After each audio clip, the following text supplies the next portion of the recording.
Hello बच्चों। तो आज इस क्लास में हम आपके चैप्टर वसंत भाग 2 का तीसरा पार्ट हिमालय की बेटियां का बाकी बचा हुआ जो भाग है वो पढ़ेंगे।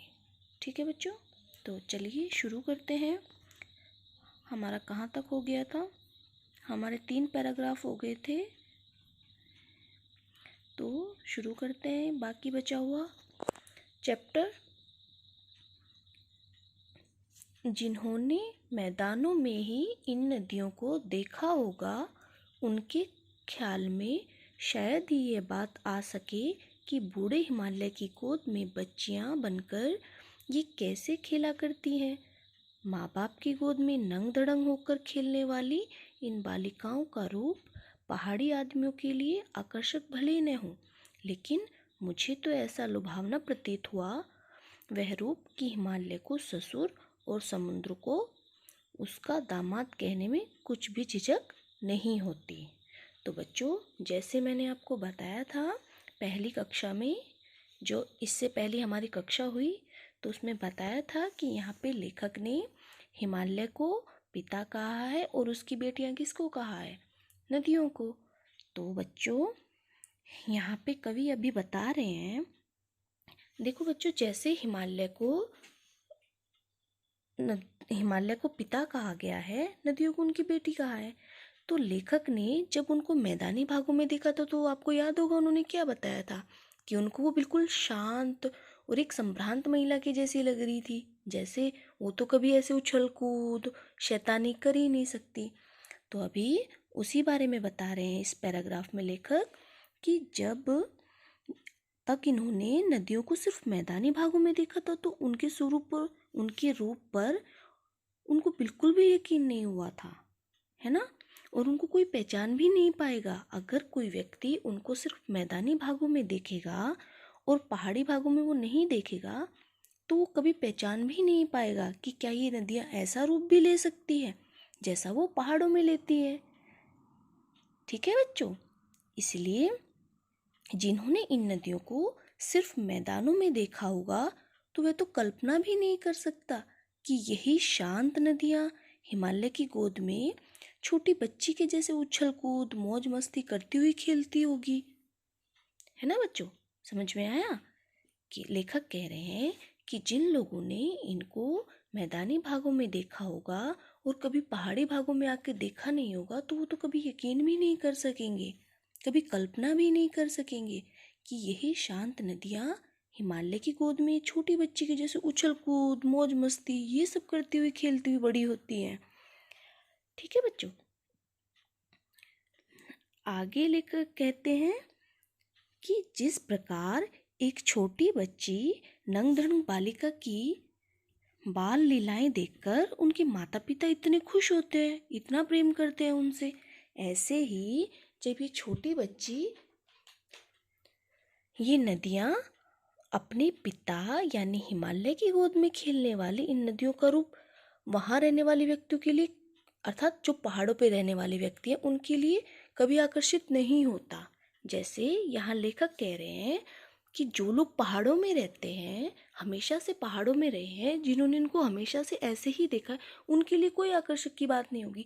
जैसे आप मान लो यहाँ पे ईटानगर में रहते हो, जो बच्चे यहीं के, उन्होंने यहाँ की प्रकृति यहाँ के पहाड़ शुरू से देखे, तो उनको तो कुछ खास नहीं लगते होंगे, उनके लिए इतने आकर्षक नहीं होंगे वो, जितने बाहर से आने वालों के लिए आकर्षक होते होंगे, है ना।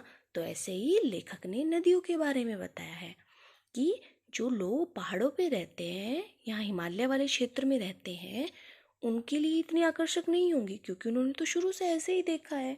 लेकिन जैसे हिमालय जैसे लेखक जैसे लोग जो अभी अभी उन्होंने इनका ये रूप देखा है, तो उनके लिए तो बहुत आकर्षक होंगे, है ना, जैसे लेखक के लिए हो रहा है। तो लेखक तो मैदानी भाग से पर्वतीय भाग में आया था, तो उसके लिए ये सब बहुत नया था, उसको इतना अच्छा लग रहा था नदियों का ये रूप, इतना लुभावना लग रहा था। लुभावना मतलब बच्चों मन को लुभाने वाला, जो मन को अच्छा लगे। ठीक है, तो इतना अच्छा लग रहा था उसका रूप, तो वह समुद्र को क्या बोल देता है? उसका दामाद। लेखक समुद्र को क्या बोलता है? हिमालय का दामाद कहता है। और हिमालय को समुद्र का क्या कहते हैं? ससुर। ससुर समझते हो ना? हाँ। इसमें लेखक को कोई झिझक भी नहीं होती। झिझक मतलब हेजिटेशन नहीं होती। लास्ट में लिखा है ना कि उसको हिमालय को ससुर और समुद्र को उसका दामाद कहने में कुछ भी झिझक नहीं होती, क्योंकि हिमालय की बेटियां नदियां, और नदियां ने किससे शादी कर ली थी? मतलब किसके पास गई थी वो? समुद्रों के पास। तो समुद्र क्या हुआ? उनका दामाद हो गया।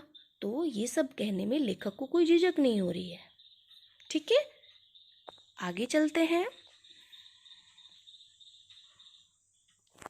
कालिदास के विरही यक्ष ने अपने मेघदूत से कहा था, वेत्रवती नदी को प्रेम का प्रतिदान देते जाना। तुम्हारी वह प्रेयसी तुम्हें पाकर अवश्य ही प्रसन्न होगी।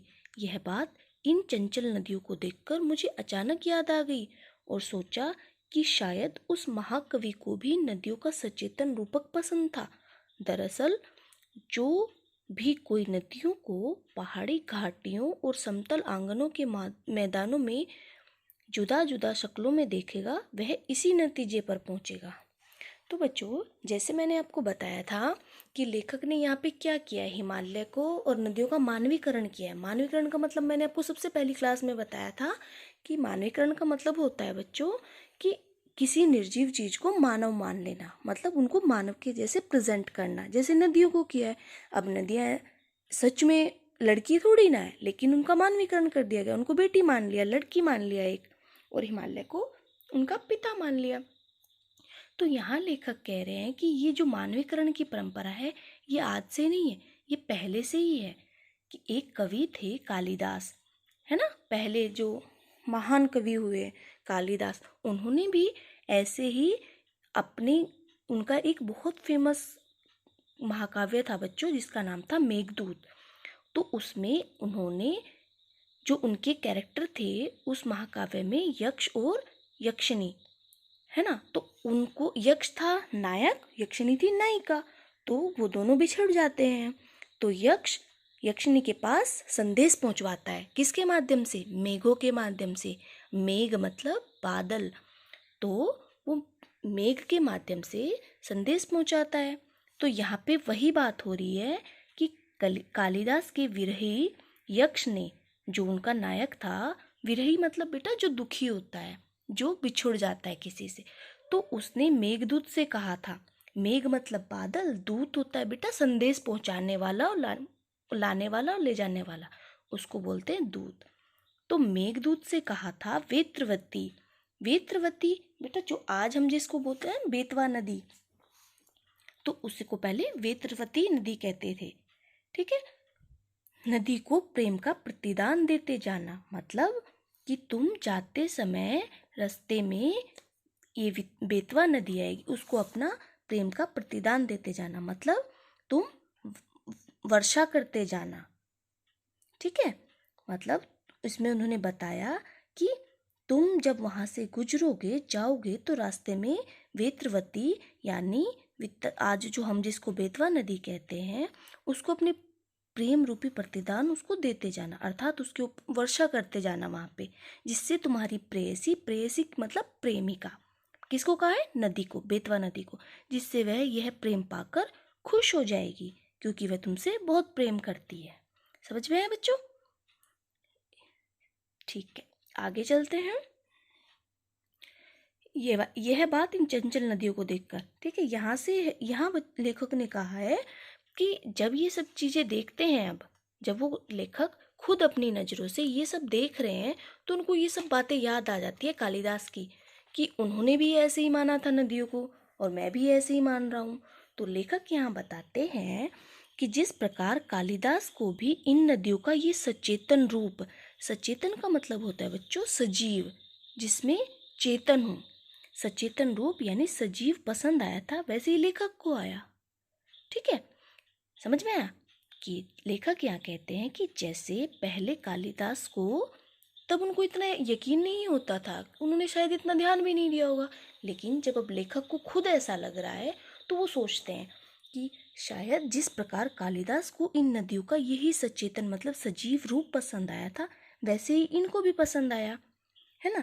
फिर लेखक कह रहे कि जब कोई इंसान नदियों को पहाड़ी व मैदानी दोनों जगहों पर देखेगा, मतलब एक बार वो मैदान में देख लेगा, एक बार वो जाकर पहाड़ी क्षेत्र में भी देखेगा, तो जब वो दोनों रूप देख लेगा तो उनको कौन सा रूप ज़्यादा पसंद आएगा? हमेशा सजीव रूप पसंद आएगा। सजीव मतलब उनको ऐसा लगेगा जो अब लेखक को फील हो रहा है, उनको महसूस हो रहा है।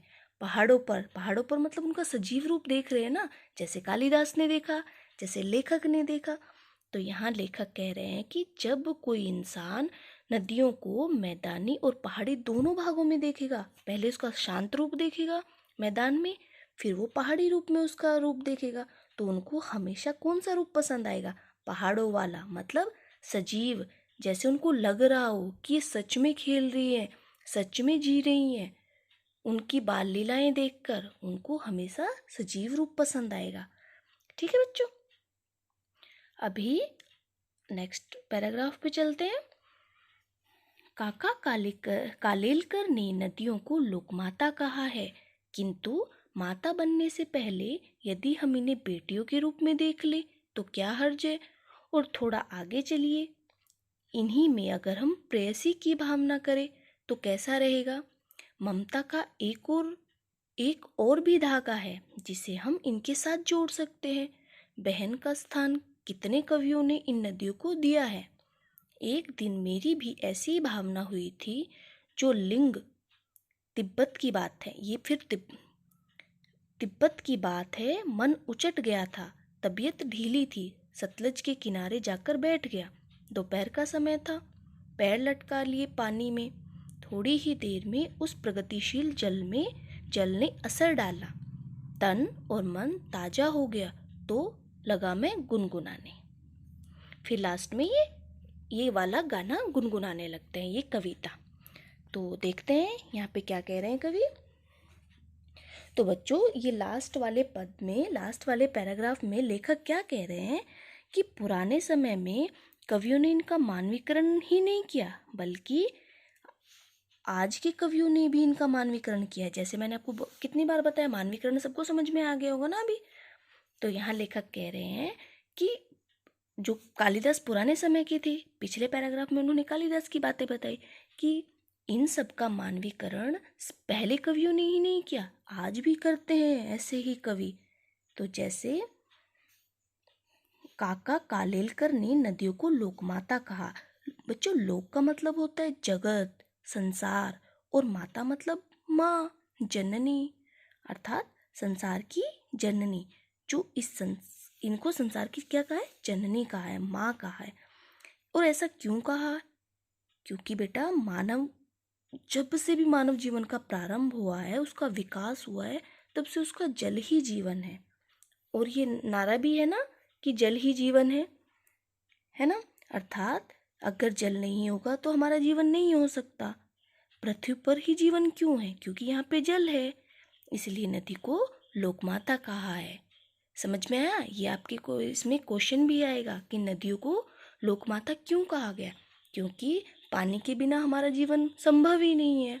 उन्हीं से हमारा, देखो खेती करोगे बच्चों, जैसे खेती करते हैं किसान, उसको उपजाऊ बनाती है खेती को, है ना।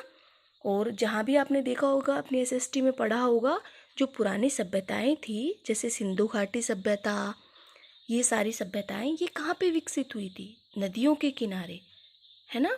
तो बच्चों, मानव तभी जीवित रह सकता है, उसकी सारी इच्छाएं तभी पूरी हो सकती है जब उसके पास जल हो। जो दैनिक जीवन की जो ज़रूरतें होती हैं, उसमें जल एक महत्वपूर्ण भूमिका निभाता है। तो इसीलिए इनको क्या कहा गया? लोकमाता कहा है। ठीक है, फिर आगे कहते हैं, लेकिन फिर इसके बाद लेखक ये भी कहते हैं साथ में बच्चों कि माता ही क्यों, इन्हें हम बेटी के रूप में भी तो देख सकते हैं। और हम अगर थोड़ा सा और आगे जाए तो हम इन्हें प्रेमिका, प्रेसी लिखा ना, प्रेसी मतलब प्रेमिका के रूप में भी देख सकते हैं। और माता का एक और रूप, जिसे ममता का एक और रूप, जिसे हम क्या कह सकते हैं? बहन का।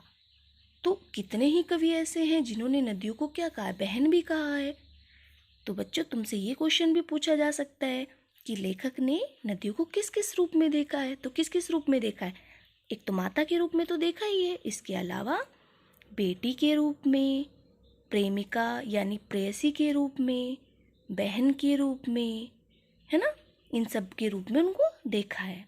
फिर लेखक बताते हैं बच्चों कि एक दिन जब वो तिब्बत में थे, गए हुए थे लेखक, तो वे वहाँ पे एक दिन जैसे बहुत थके हुए थे, बहुत व्यथित से थे, बहुत थके हुए, दुखी से, है ना, उनकी तबीयत भी थोड़ी ठीक नहीं थी।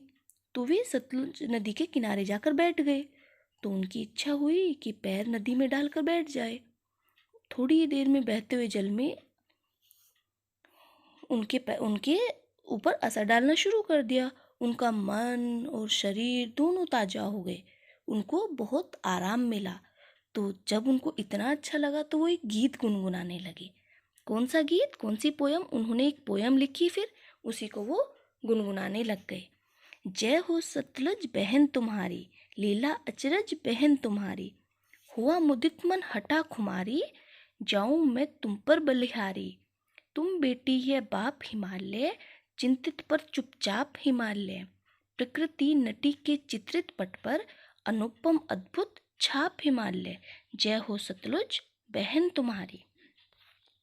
तो देखो बच्चों, अभी लेखक ने ये जो पोयम, ये गाना जो गुनगुनाया है, इसमें उन्होंने क्या माना है? नदी को बहन।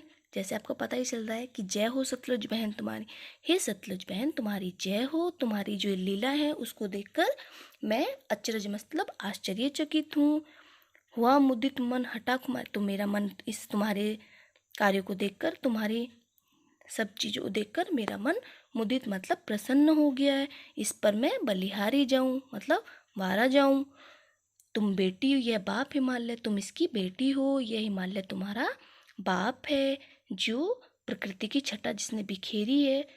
तो हे सतलुज बहन तुम्हारी जय हो। तो बच्चों, ऐसे ही ये चैप्टर हमारा ख़त्म होता है। उम्मीद करती हूँ आप सभी को समझ में आ गया होगा।